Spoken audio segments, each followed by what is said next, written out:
The addtotals command in Splunk is used to calculate and append totals for rows and columns.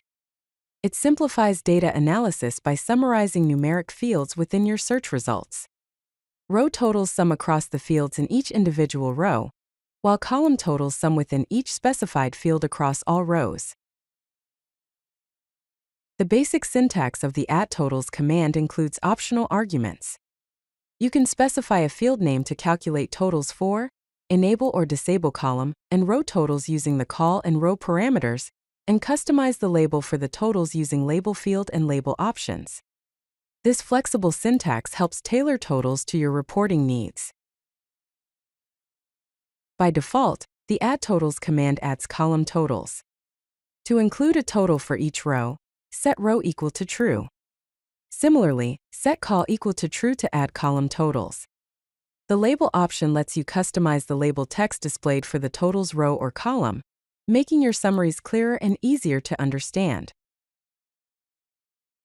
If no arguments are provided, addtotals adds only column totals by default.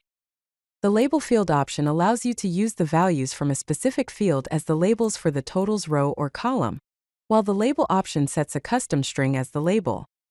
This customization improves the readability and context of your total summaries. In this example, the search index is sales data. The stats command calculates the sum of price by category, creating a summary of total prices for each category.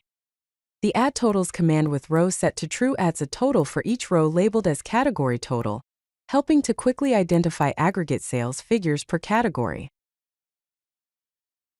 The addtotals command enhances Splunk search results by quickly calculating row and column totals for numeric fields. It provides comprehensive data summaries that facilitate reporting and analysis.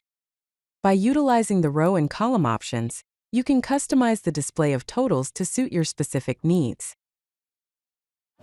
If you like this video, hit that like button and don't forget to subscribe. Visit CodeLucky.com for more such useful content.